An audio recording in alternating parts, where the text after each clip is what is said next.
Don't forget to like the video, share your thoughts in the comments, and subscribe to stay updated with our latest stories. It started like any other quiet Wednesday afternoon. The sun was casting a soft golden hue across my living room, catching the delicate folds of my sheer curtains as they danced in the breeze. I was sitting on my couch, cradling a cup of chamomile tea, flipping through a book I'd already read twice, when my phone buzzed beside me. I almost didn't look at it. I thought it was probably another scam call or some delivery notification. But then I saw the name flash on the screen. Ethan Coleman. It stopped me cold. Ethan was my best friend Lydia's husband. Or rather, he is. They've been married for 25 years. We've all known each other forever. Lydia and I met in college, and we were inseparable from the start. Roommates, travel buddies, co-maid of honors at each other's weddings. Ethan came along in our late 20s, and he was just the kind of man you hoped your best friend would end up with. Steady, gentle, and quietly charming in a way that grows on you. Still, he's never called me. Not once. Not alone. Not like this. My heart did a little somersault as I stared at his name. A dozen questions raced through my mind. Was Lydia okay? Had something happened to one of the kids? I picked up quickly. "Hey, Ethan," I said, trying to sound casual, though my voice cracked just slightly. "Is everything all right?" There was a pause, just long enough to feel unnatural. Then his voice came through, calm and familiar, yet carrying something heavy. "Hi, Sarah. Yeah. Everything's okay. Sorry to call out of the blue. I was wondering if you had a few minutes to talk. In person." "In person?" Sure," I replied slowly, trying to mask the confusion laced with sudden anxiety. "Is Lydia with you?" "No," he said softly. "She doesn't know I'm calling." The silence on my end must have spoken volumes. I felt my chest tighten. Something was off, seriously off. But I couldn't hang up. This was Lydia's husband. A man I respected, trusted. A man I thought I knew. "All right," I said after a breath. "Do you want to come by here?" He hesitated, then said, "If that's okay. I'll be there in about 20 minutes." I hung up and just sat there. The tea had gone cold. I wasn't sure whether to be worried or unsettled. There was nothing about this that felt ordinary. I changed into something more decent, a light cardigan over my cotton dress, and tidied up the living room, though it was already neat. I wasn't sure why I felt the need to prepare, but I did. When the doorbell finally rang, I took a second to steady myself before opening it.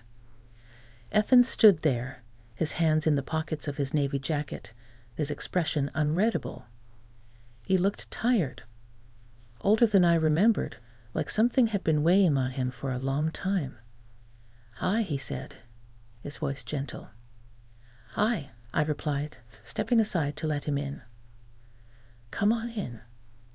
He moved quietly into the living room, glancing around like he was seeing it for the first time, though he'd been here many times before with Lydia for game nights or dinner. We sat, and for a moment neither of us spoke. Then he looked up at me with eyes that were glassy, conflicted, yet searching. "I know this is strange," he began, "and I wouldn't be here if I didn't feel like I was at a breaking point." I swallowed hard. "Ethan, what's going on? You're scaring me a little." He sighed and leaned forward, resting his elbows on his knees. "It's about Lydia. About us. Things haven't been right, not for a long time." I didn't know what to say. Lydia had never mentioned anything. Not once. "We're not talking anymore. We're just existing in the same house," he continued. It's like she's drifted away from me. Or maybe I from her. His voice cracked just slightly, and for the first time, I saw vulnerability in him that I hadn't expected. A raw honesty. I don't know why I came here, he said, shaking his head. Maybe because you know her better than anyone. Or maybe because I needed to see someone who remembers me when I still had warmth in my life. The room felt smaller, the air heavier. I was caught between compassion and confusion. Ethan, I don't know what to say, I admitted. He looked at me then, really looked. You always listened. You always cared. And I've missed that. I've missed being seen. His words lingered in the space between us, almost too intimate, too open. I didn't speak. I couldn't. My mind was racing. And then, quietly, he asked, "Can I just sit here with you for a while? I won't say anything more. I need to be around someone who feels safe." That I could do. I nodded, offering a small, unsure smile. Of course. So we sat, in silence, the kind that said everything words couldn't. But something had begun to shift, something delicate, uncertain, and full of unspoken truths. I didn't know what was coming, but I felt the ground beneath me subtly change, and I knew this was only the beginning.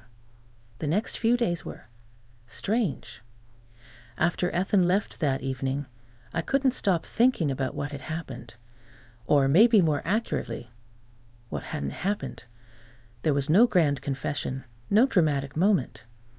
But the silence we shared spoke volumes, and it lingered in my home like the scent of his cologne, subtle but impossible to ignore. I told myself it was just a friend reaching out, a man at his wit's end, grasping for familiarity in a world that had gone cold. And yet, when I closed my eyes at night, I kept replaying the way he looked at me. Not romantic, exactly, but deeply personal. Like he saw something in me he hadn't seen in a long time. And that unsettled me. Didn't tell Lydia. How could I? She was my best friend, and yet, in that moment, I felt like I was carrying a part of Ethan that wasn't meant for her. Or maybe it had once been, but he no longer knew how to share it with her. 3 days passed before I heard from him again. Another text. Simple. Careful. "Would you mind if we talked again? Coffee? Just to clear the air a bit." I stared at the message for a long time. I could have said no. Probably should have said no. But something in me wanted to understand. Wanted to know where this was going, if anywhere. So I agreed. We met at a quiet cafe tucked behind a row of bookstores on the edge of town. It was a place we all used to go in our younger days. Back when life felt wide open and nothing felt quite so complicated. He was already there when I arrived, sitting at a small table in the corner, his hands wrapped around a cup of black coffee. He smiled when he saw me. A tired, tentative smile. "Thanks for coming," he said as I sat down. "I wasn't sure I would," I admitted. "But I figured. We had more to talk about." He nodded slowly. "Yeah, we do." There was a pause before he spoke again, eyes fixed on the steam rising from his cup. "I know how this might look, me showing up like this. You being Lydia's best friend. I don't want to make things harder for you." I appreciated that, his awareness. But I was still guarded.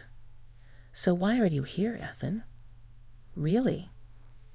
He looked up at me, and I saw it again, that vulnerable ache just behind his eyes. "I'm not here to ask you for anything. I just needed to say it, out loud, to someone who knew us both before we lost who we were." That line hit me in the chest. Before we lost who we were. I'm not angry at Lydia," he continued. "She hasn't done anything wrong. Life just pulled us in different directions. The kids grew up, the house got quiet, and suddenly we didn't know how to be alone together." I nodded slowly, hearing the heartbreak in his voice. It was the kind of sadness that crept in slowly over the years, like ivy crawling across brick until the cracks couldn't be ignored. "And then I started remembering you," he said gently. "The way you used to laugh at my terrible jokes. The way you and Lydia would sing in the kitchen, off-key and too loud. The way you always looked at people like they mattered." His words wrapped around me, warm and confusing all at once. "You never looked past me," he added. "And lately, I've needed that." I swallowed hard, unsure what to do with the truth he was laying out before me. "Ethan, I care about you. I always have. But this, whatever this is, it's dangerous territory." He nodded. "I know. That's why I'm not asking for anything. I just needed you to understand why I showed up the other night. I needed to remember that connection still exists in the world. Somewhere." I looked down at my hands, folded in my lap. "I never expected this," I whispered. "From you. From us." "Neither did I," he said. "But here we are." The moment stretched between us like a tightrope, fragile and tense. Finally, he sighed and stood. I should go. I stood too, not sure how to end a conversation like this. A hug felt too personal. A handshake, too formal.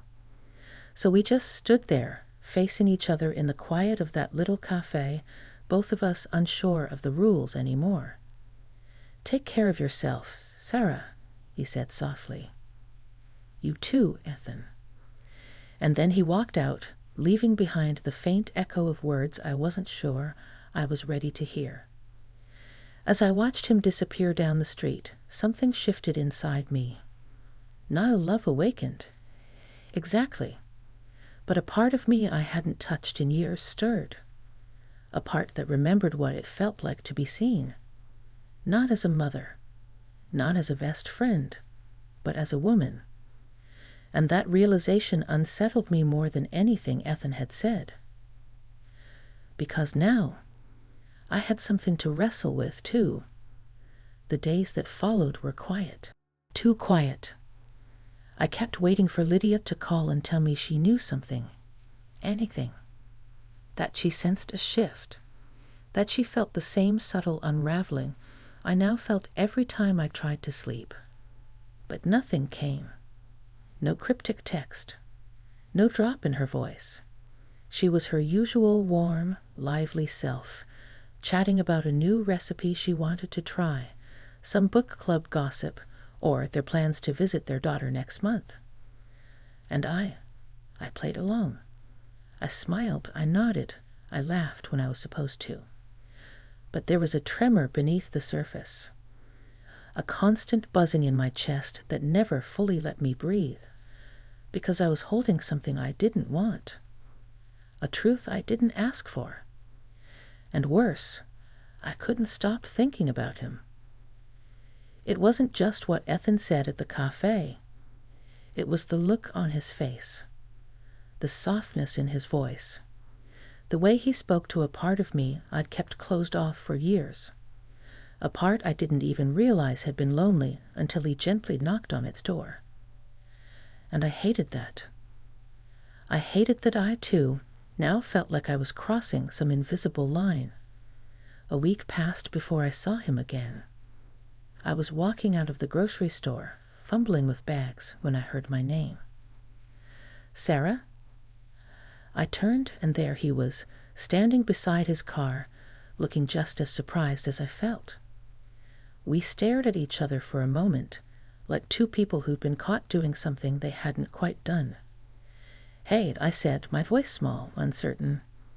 He offered a soft smile. "Need a hand?" I hesitated, but nodded. He reached for 2 of the heavier bags without asking and followed me to my car. We moved in silence for a moment, our steps awkward in that shared awareness. When the bags were loaded, I leaned against the open trunk and exhaled. "This is getting complicated," I said quietly, not looking at him. "I know," he replied. "I didn't plan this, Sarah." "You have to believe that."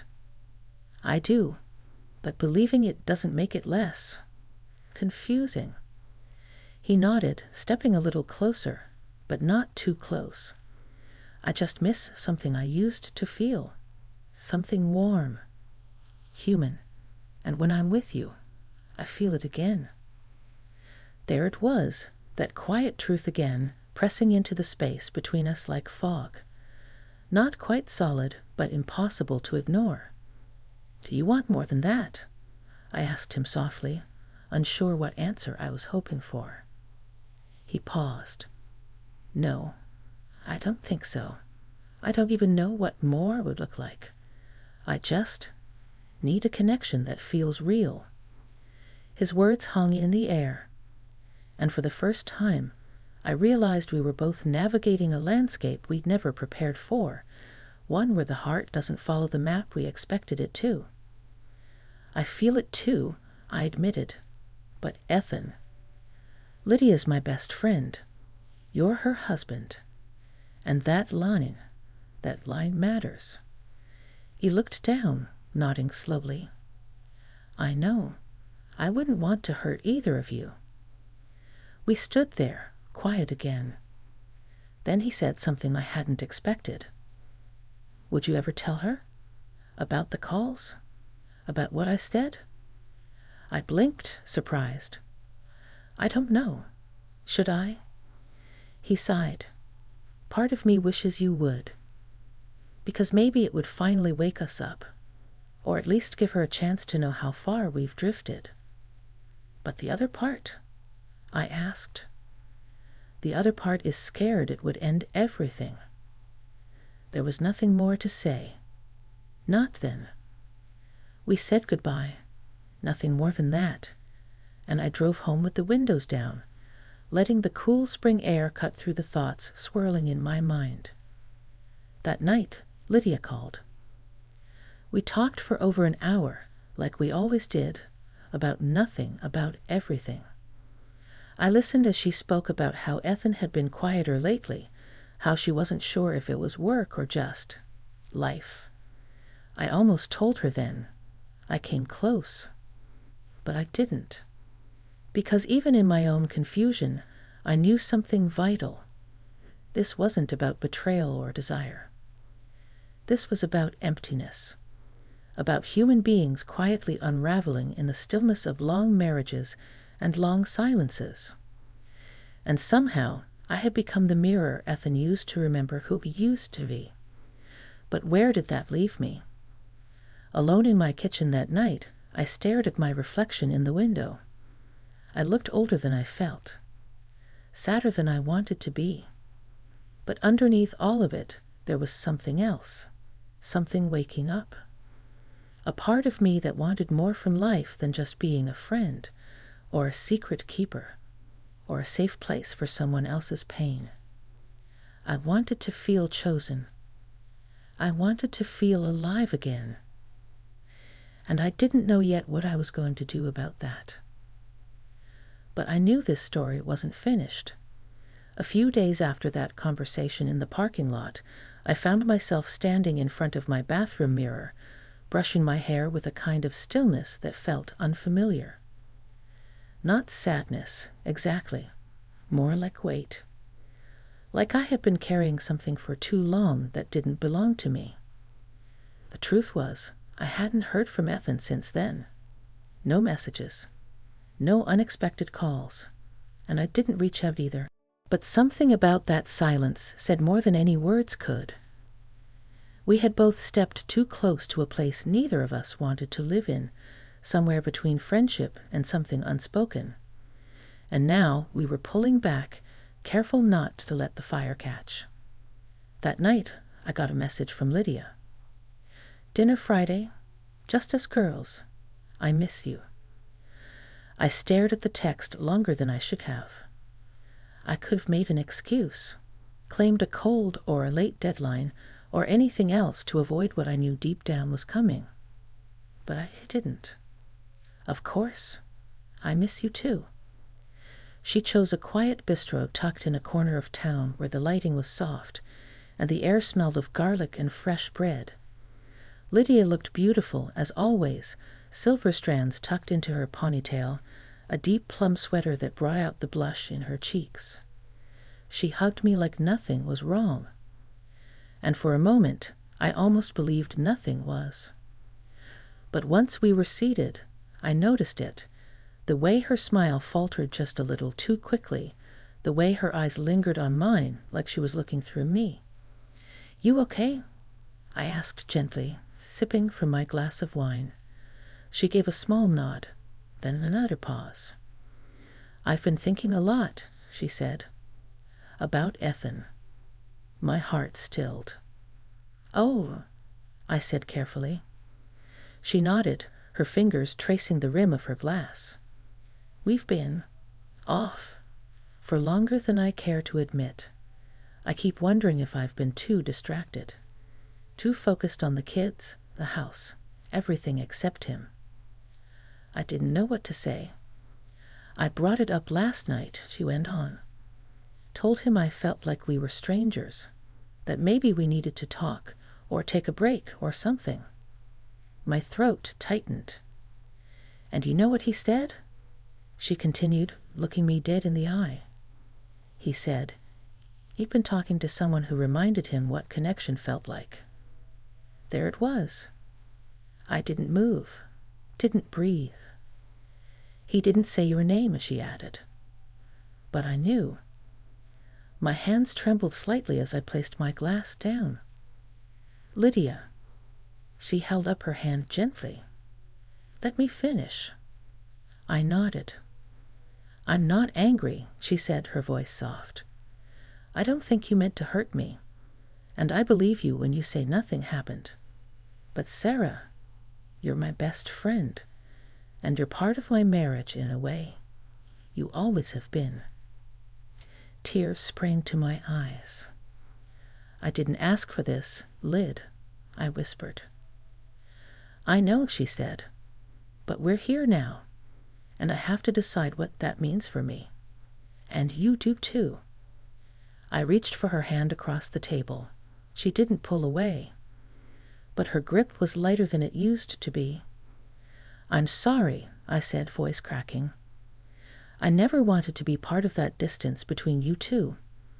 I never wanted to be the person he turned to." "I know," she repeated. There was a long silence between us, one of those silences that stretches the soul. And then she said something I'll never forget. "Do you still believe in second chances, Sarah?" I looked at her, eyes shining. "I do. But I think sometimes the second chance is for ourselves." In the weeks that followed, things changed. Quietly, respectfully. Lydia and Ethan began counseling. It was her idea. He agreed. And though I didn't hear much after that, I knew it was a choice born out of love, or at least the hope of finding it again. As for me, I stepped away from both of them. Not out of guilt, but out of clarity. Because somewhere in the silence I had discovered something important. I was lonely too. Not for Ethan. Not for any one person, but for me. For the version of myself that had once believed in joy without boundaries, in connection without compromise.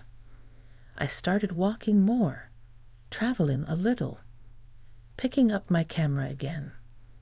I even signed up for a weekend writing retreat upstate, just me, a cabin, and a blank notebook.